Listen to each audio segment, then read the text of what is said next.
माता ने दिया है, हमारी माता ने दिया है। बाबू बदमाश बने हो।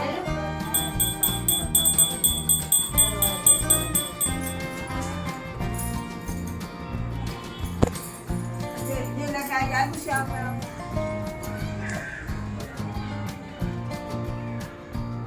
हाय guys, welcome back to my channel. कैसे हैं आप सब?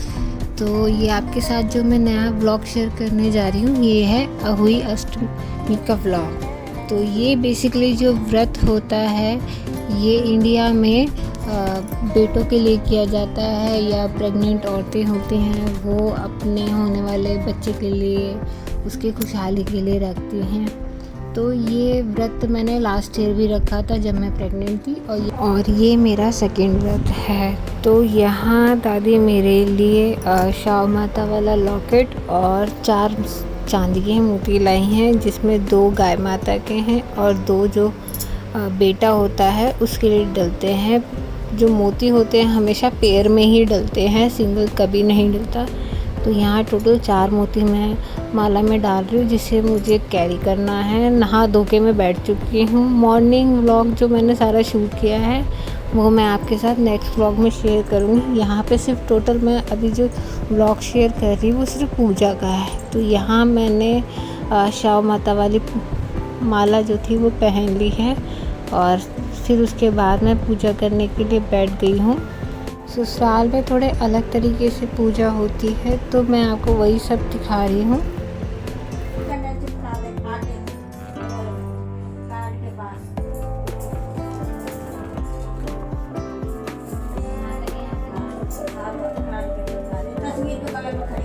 तो यहाँ दादी मार्केट से गेहूं के ये 7 डंडियाँ सी हैं, जो हुई माता के कैलेंडर पे बिल्कुल माता के कान के साथ लगानी होती है।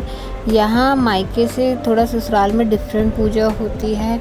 यहाँ पे अगर आपका बेटा होने के बाद अगर पहला व्रत पड़ रहा है बेटा होने के बाद, तो यहाँ पे 7 कटोरियों के अंदर कुछ भी मीठा बना के, पुए, हलवा या ड्राई फ्रूट वगैरह लेके उन्हें मिनसना होता है। फिर वो कटोरियाँ या कोई भी बर्तन जो भी आपके जैसे बजट में हो उसे बांटा जाता है। और माता के लिए यहाँ पे चढ़ाने के लिए 8 पूड़ियाँ और मीठा हलवा बनता है, प्लस साड़ी मिंसी जाती है। वो साड़ी आप अपनी नंद को, जेठानी को या घर में सास हो किसी को भी दे सकते हैं। तो यहाँ मैंने पूजा करनी स्टार्ट कर दी है। यहाँ पे मैं माता के जितने भी कैलेंडर पे सब कुछ बनाया है उनके तिलक लगा रही हूँ। अपने कलश जो है उसको तिलक लगा रही हूँ, बेटे को तिलक लगा रही हूँ, और साथ में प्रथम की बुआ बैठी हैं काजल, उन्हें भी तिलक लगाया है। इसके बाद दादी मुझे कहानी सुनाने के लिए बैठ गई थी। तो आगे देखकर तो आगे बेचारी चाहता बता के और यार तुम्हें बेचारी पहली आई जैसे काटू बच गई और पिछली आई जैसे सब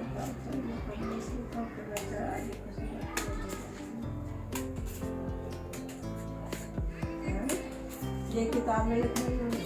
इसके बाद दादी ने मुझे कथा सुना दी थी, और कथा सुनने के बाद मैंने गणेश जी की और हुई माता की कथा सुनी थी। इसके बाद मुझे दोबारा से सबको टीका लगाना था, हुई माता को, शाव माता को, अपने जो मैंने गले में पहना था उसको, और साथ में हलवा पूड़ी का भोग लगाना था। जो प्लस मुझे हाथ में चावल दिए थे वो सब भी माता के आगे चढ़ाने थे। प्लस इसके साथ ही मुझे जो ये मैंने मीठे पुए मिनसे थे, प्लस साड़ी मिनसी थी, इसको मिनसना था पानी से, ऐसे हाथ में थोड़ा सा जल लेके।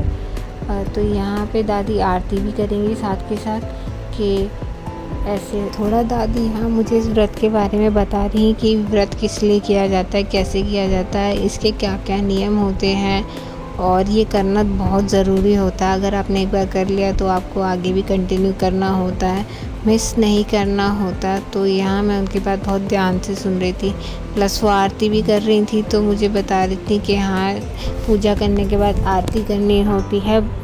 मंदिर में जो ठाकुर जी रखे हैं उन्हें भी भोग लगाना होता है।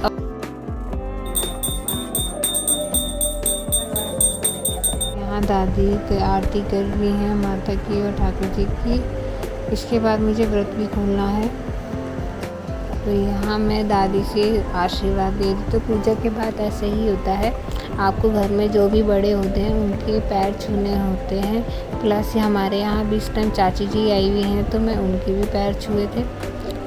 तो इसके बाद हमें छत पे जाना था, तारे निकल चुके थे, मुझे अपना क्लास खोलना था क्योंकि सुबह से बहुत भूख लग रही थी। तो यहाँ मैं थाली लेके और बाबू को लेके छत पे आ गई थी और तारों को देख के उन्हें अर्घ दे रही थी, उनकी आरती कर रही थी और उन्हें थोड़ा सा भोग चढ़ाई थी हलवे पूड़ी का। प्लस पल्ले में जो मेरे चावल बांधे थे उन सब का भी मैंने उन्हें भोग चढ़ाया। यहाँ मैं प्रथम को आशीर्वाद भी दिलवा रही थी। तो ये हमारी चाची जी हैं जो घर पे आई हुई थी, तो इन्हें थोड़ा अभी डर लगता है वीडियो में आने से।